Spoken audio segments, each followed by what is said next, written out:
자, 분위기를 바꿔서 계절마다 찾아오는 뉴스쇼의 특별한 코너죠. 개간 박노자.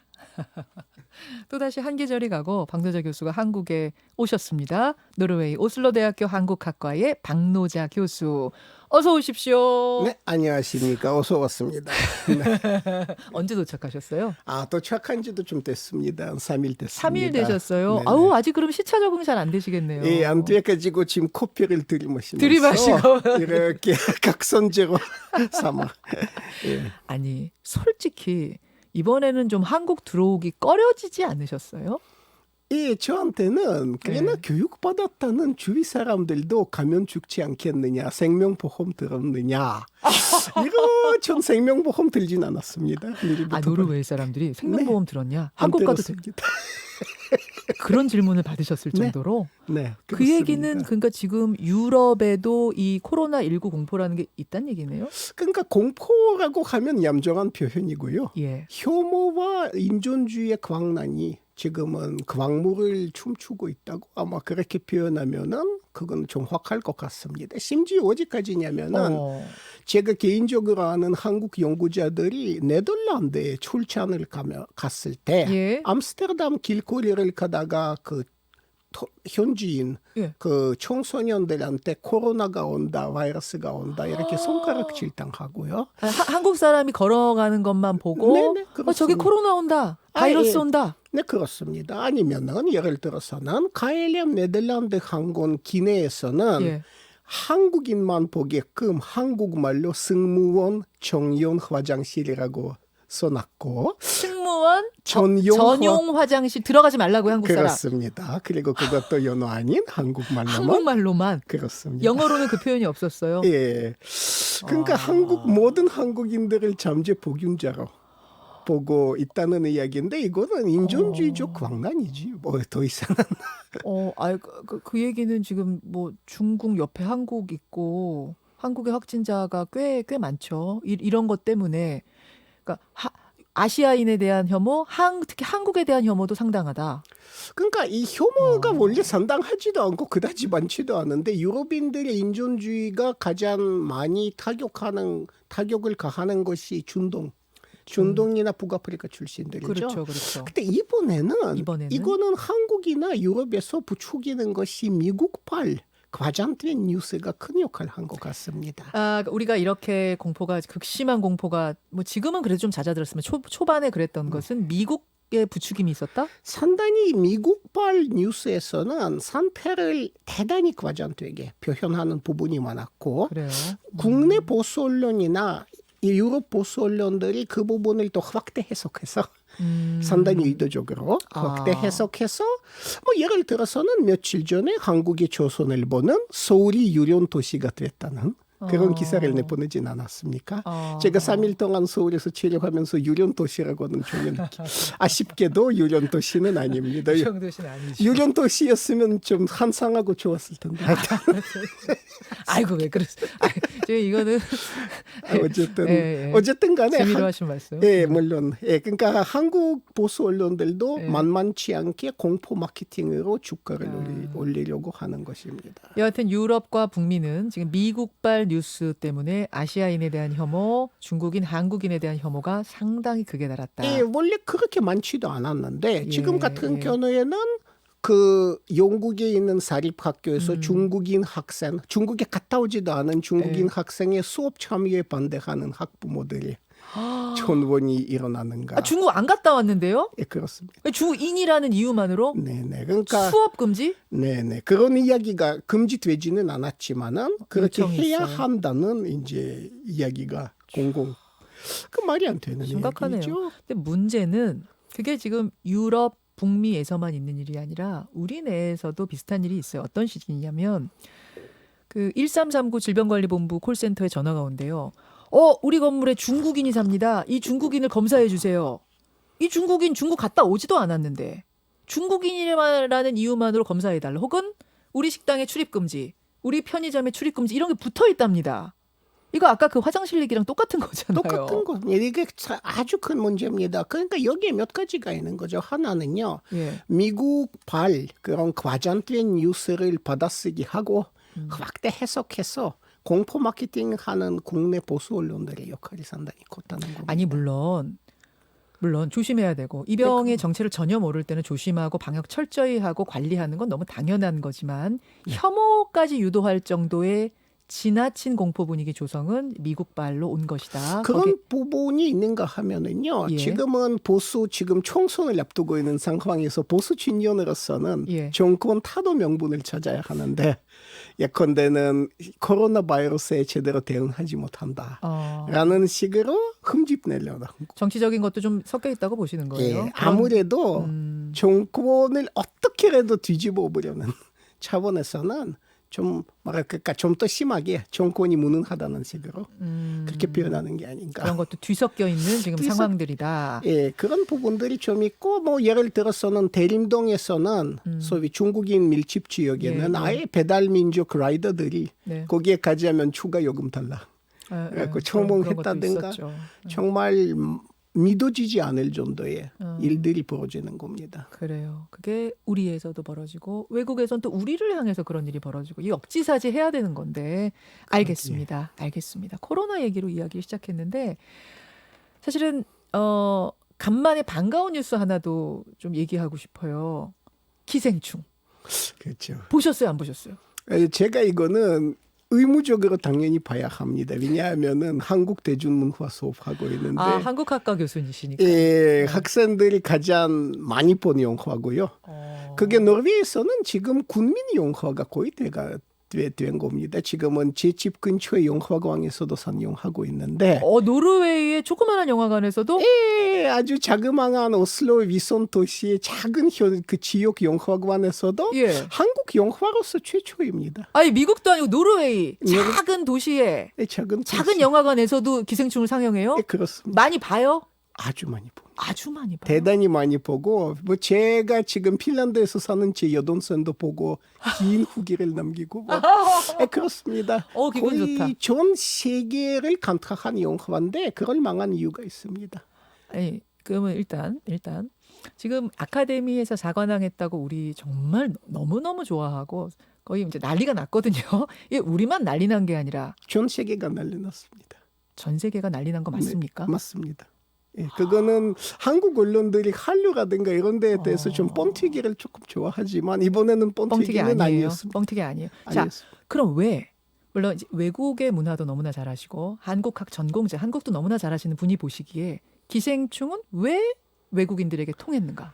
쉽게 이야기하면은요, 아주 쉽고 압축적으로 이야기하면은 예. 기생충이 한국의 근본 문제를 너무나 정확하게 파헤친 영화이기 때문이고 한국의 근본 문제는 세계의 문제의 고농도 압축반이기 때문입니다. 전 세계가 앓고 있는 병을 대한민국이 좀 심하게 앓고 있거든요. 그래서 이 기생충은 이 병에 대한 진단을 내린 것인데 이 진단은 한국에도 전 세계에도 해당되기 때문에 전 세계가 지금 이 영화에 열광하고 이 영화에 대한 해석은 언론의 이제 주요 기사거리가 되는 거죠. 그 한국이 심하게 앓고 있는 병이자 네. 전 세계가 앓고 있다는 그 병은 뭡니까? 크게 봐서는 불평등이 내재화돼 있고 내면화돼 있고 불평등. 내면화 그리고는 연대 불가능성입니다. 기생충의 제일 중요한 테마 하나는 반지하와 고급 맨싱의 대적 그건 하나고요. 예. 그 두 번째는 예. 그 반지하에서 살아야 하는 예. 두 가정이 서로 죽고 죽이는 혈전을 벌이는 겁니다. 큰 집 반지하하고 또 저기 송강호 씨네 반지하 반- 그리고 반지하 집들끼리 싸워. 그렇습니다. 서로 죽여. 예. 세계가 서로 죽입니다. 그거는 기생충이 정해지는 이 신자유주의 후기, 세계적인 신자유주의 후기 이 세상에 대한 끔찍한 진리입니다. 근데 이 진리는 한국에도 너무나 잘 정확하게 한국 문제의 그 요체를 예. 방영하지만 그렇다고 그걸로부터는 자유로운 나라 어디도 없습니다. 어디도 자유로운 나라가 없다. 굉장히 찌릿하네요. 그러니까 네. 불평등, 상위층과 약자, 하위층 간의 결합이 안 되는 건 물론일 뿐 아니라 당연할 뿐 아니라 하위층끼리도 약자끼리도 서로 물고 뜯고 연대가 안 되는 이게 물고 문제다. 뜯고 그나마 연대가 되는 단위가 어디까지냐면 가족까지입니다. 가족끼리 싸우는 거죠. 우리는 계급 연대 이런 80년대에 좀 유행했던 단어가 있는데 우리는 네. 계급 연대는 가족 연대. 아, 가족 연대가 되면 그나마 다행. 그나마 다행이. 가족끼리 연대되면 그나마 다행. 그것도 안 되는 경우가 아주 많습니다. 그러면 이 기생충 중에서 제일 인상적인 장면이나 대사 같은 거 혹시 떠오르시는 게 있습니까? 예, 가난한 사람의 냄새. 그러니까 왜냐하면은요. 냄새. 미국의 인종주의자들이 오랫동안 흑인한테 특별히 찌릿한 냄새가 난다고 흑인들을 비하해 온 겁니다. 무슨 냄새요? 찌릿한 냄새? 그러니까 흑인들의 특별한 흑인만의 냄새가 있다. 흑인 냄새. 채취. 채취. 그래서 그거는 인종차별주의자들이 가장 좋아하는 표현이죠. 백인들도 냄새 있어요. 당연히 있죠. 특유의 냄새가 없는 국민이 어디 있어? 민족이 어디 있어? 없는데. 없는데. 인종차별주의자들이 그렇게 해서 흑인을 차별해 온 거죠. 그래서 지금은 빈민이 무엇이 되는가 하면 새로운 피차별 인종이 됐다는 그겁니다. 그러니까 이 영화는 너무나 정확하게 비유적으로 예. 빈민이 또 하나의 피차별 인종이 되는 그런 사회적인 인종주의가 만영해 있는 상황을 짚은 겁니다. 사회적인 인종주의. 예전에 흑인이어서 황인이어서 이래서 너 냄새나, 너 김치 냄새나, 너 이제는 흑인 냄새나, 암내나 뭐 이러면서 서로 차별하듯이 이제 반지하 인종을 차별하는 겁니다. 반지하 인종. 그건 전 세계에 퍼져 있는 인종이죠. 반지하 인종, 네. 빈민이라는 인종을 차별하고 차별하는 있다. 거. 냄새로. 야. 그러니까 이 영화는 이 세계에다 너무나 끔찍한 진실을 너무나 잘 표현했고 그러네요. 그만큼은 세계에는 사랑을 받은 건 뭐. 그렇군요. 네. 그렇군요. 지금 이게 열광이 그냥 나오는 열광이 아니고 만들어진 열광 아니고 우리가 뭐 국뽕에 취해서 하는 열광 아니고 전혀 전혀 아니에요. 지금 그 기생충에 대해서 가장 많이 써주는 언론은 가디언과 뉴욕타임스입니다. 제가 이제 보는 평상시에 보는 언론이 거기인데 거기에서는 매일 몇 개씩 기사가 나오는 거죠. 매일요? 네, 그렇습니다. 와. 그리고 가디언에서는 한 2주 전에 어떤 기사까지 나왔냐면 한국이 왜 세계 최고의 영화 산업을 갖고 있는가. 왜래요?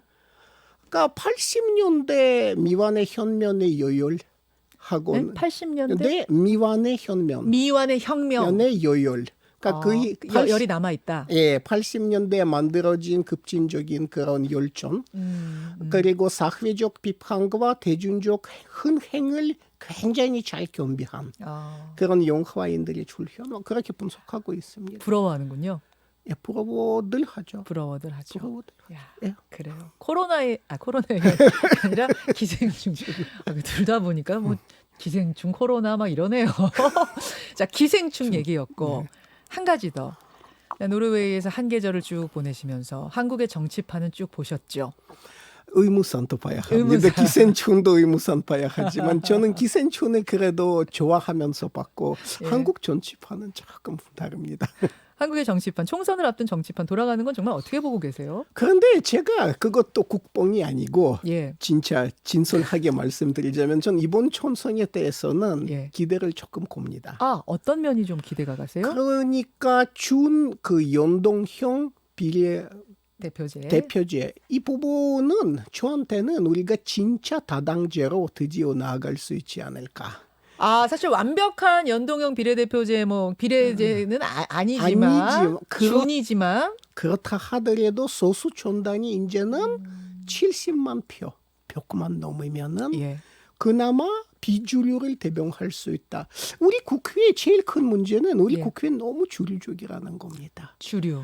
예, 그렇습니다. 우리 국회에서는 가장 많이 대표되는 직업이 무엇입니까? 변호사입니다. 법조인들. 네, 법조인들. 검사, 변호사. 정치의 거의 4분의 1 가까이 법조인들이고요. 맞아요. 다른 나라는 이렇게 많지 않아요? 법조인 전혀. 정치인이? 노르웨이 국회에는 제 학생도 가 있는데 의원으로. 학생이요? 예, 대학 노르웨이 국회에? 그럼요. 거기 노르웨이 국회에는 뭐 20대 초반의 학생도 가 있는데. 그래요? 왜냐하면은 정상적으로는 국회는 모든 계층들을 골고루 대변해야 합니다. 학생도 시민이에요. 학생도 시민이고 그렇죠.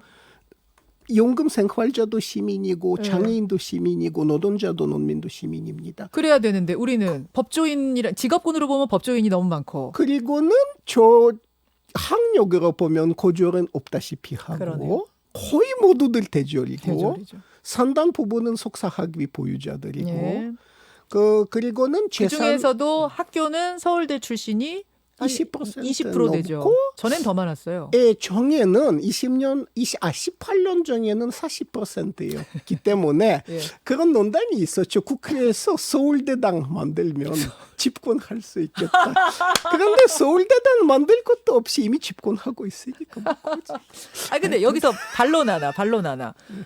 그래도 국민을 이끌어가는 리더들인데 뭐 좀 더 배우고 좀 더 지식인 엘리트 조금이라도 더 아는 사람들이 리더가 되는 게 더 뭐 좋지 않겠느냐라고 반론한다면 이미 민주주의라는 것이 국민들을 무슨 엘리트가 리더하는 것이 아니고 국민이 스스로를 리더하는 게 민주주의라는 게 제 반론의 여지입니다. 누가 끌고 가는 것이 아니다. 아니죠. 그거는 시민들이 스스로를 끌고 가고 그러니까 예컨대는 노동자들을 노동자가 대변하고 학생을 학생이 대변하고 그리고는 노인을 그러니까 이제 연금 생활자를 연금 생활자가 대변하고 그게 정상입니다. 그래야 정확하게 이해관계를 표방할 수 있지. 강남에서 사는 부유한 석사학위 보유자가 강북에서 사는 가난한 비정규직 노동자의 이해관계를 정확하게 대변할 수는 없습니다. 그런 의미에서 우리 사회는 너무도 다양한데 우리의 국회는 너무도 획일적이다. 그걸 깨는 다당제. 완전하진 않지만 이번에 시작이라도 한 것 거기에 긍정적으로 보신다. 그럼요. 이번에는 노동당, 녹색당, 여선의 당, 뭐 이런 민중당, 이런 여러 가지 비주류화 당한 계층들의 이해관계를 사실 비주류화 당한 거 여선이 인구의 절반이 여선인데 맞아요. 여선의 목소리도 비주류화 당한 겁니다. 여성도 비주류 심지어 그러니까 절반인데 그 정치계에서 그렇게 되죠. 지금 국회에서는 이 나라의 절반을 차지하는 여성들이 국회에서는 몇 %입니까? 20% 정도죠. 그렇죠. 말이 안 되죠. 네. 절반이 돼야 되는데. 그렇게 보시는군요. 다양성이 너무도 중요. 이제 어떤 분은 또 이런 질문 반론 주시는 분도 계세요. 그렇게 너무도 다양한 사람들이 들어가서 국회를 움직이게 되면 국회가 이게 속도 있게 뭔가를 추진할 수 있겠는가? 너무 다양하게 좌충우돌 뭐 계속해서 갈등이 있지 않겠는가? 근데 그거야말로 민주주의 아닙니까? 속도 있게 빨리빨리 가는 거 그건 개발 독재. 그런데 개발 독재가 속도 있게 추진할 수 있는 장점이 있었다 하더라도 그 단점들이 얼마나 많은지를 우리 다 기억하고 있지 않습니까? 단점이 얼마나 많은지를. 그러니까 불도저라는 거는 추진력은 있다는 장점이 있어도 그 단점들이 좀 꽤 많습니다. 불도저에 깔리면 별로. 불도저에 깔리면 안 되죠. 아이고 죽죠. 그러니까 속도 내고 이런 것보다는 서로 이해관계가 잘 조절되는 게 훨씬 좋은 겁니다. 세상 살기 편한 세상이죠. 그러네요. 박노저 교수님 끝날 시간 다 됐지만 한 가지만 더. 인재 영입을 좀 각 당이 부지런히 뭐 하고 마치고 뭐 이거 보셨죠? 임제? 임자 말고 인재 영입. 인재 봤습니다. 네. 어떻게 보셨어요? 일단은 사법부 출신들이 꽤 많이 들어오고 제가 사실은 예를 들어서는 판검사 출신들이 이렇게 전단에 들어오고 이런 거 봤을 때 조금 회의적으로 역시 그 변호사 같은 경우에는 정치하는 거는 거의 세계적 광행이지만 판사나 검사는 어디까지 국가의 기관인 만큼은 중립적이어야 합니다. 그러니까 정치적 이해관계하고는 달리 그만두고 좀 있다 가는 경우도 아니라고 보세요? 근데 사실은 유럽 나라에서는 판검사 출신의 전단 정치인은 굉장히 드뭅니다. 그래요. 교수 출신의 정치인도 드물지만 교수 출신도 드물어요? 아주 드뭅니다. 아주 드물어요? 어디까지는 직업인 집단이죠. 그것도 어떠한 말하자면은 인류 정치의 이해관계 내지 진리를 대변해야 한다고 생각을 하는 거죠. 그러니까 전단이라는 것은 어떤 계층 또는 어떤 집단의 이해 대변자거든요. 이익 집단이죠. 정당은. 이익 집단이죠. 그런데 거기에 교수가 가는 게 아니다. 교수는 판검사가 가는 게 아니다. 판검사는 정의를 대변하는 사람이고 교수는 원칙상 진리를 대변하는 사람입니다. 교수는 진리를 대변, 판검사는 정의를 대변해야 그런데 그게 한다. 대한민국에서는 그렇게 안 되나요? 이게 문제입니다, 사실은. 그렇게 보시는군요. 예. 박노자 교수. 좀 저 계절마다 한 번씩 말고 조금 더 자주 오시면 안 돼요? 비행기 자주 타면은 그 기후 제한에 기여하는 거예요. 기후 이상 기후에. 예, 지금 안 그래도 예. 눈도 안 오는데 노르웨이에서 지금 눈이 안 와서 스키 못 하는데 이게 문제입니다. 알겠습니다. 그러면 개간으로 계속 진행하도록. 감사합니다. 이해해 주셔서 감사합니다. 감사드리고요, 교수님. 다음 계절에 또 모시겠습니다. 고맙습니다. 감사합니다. 노르웨이 오슬로 대학 한국학과의 박노자 교수였습니다. 김현정의 뉴스쇼는 청취자 여러분의 참여로 이루어집니다. 트위터, 페이스북, 레인보우 게시판, 그리고 단문 50원, 장문 100원의 유료 문자 샵 1212, 우물정 1212 통해 참여하실 수 있습니다. 김현정의 뉴스쇼, 여러분과 함께 만듭니다.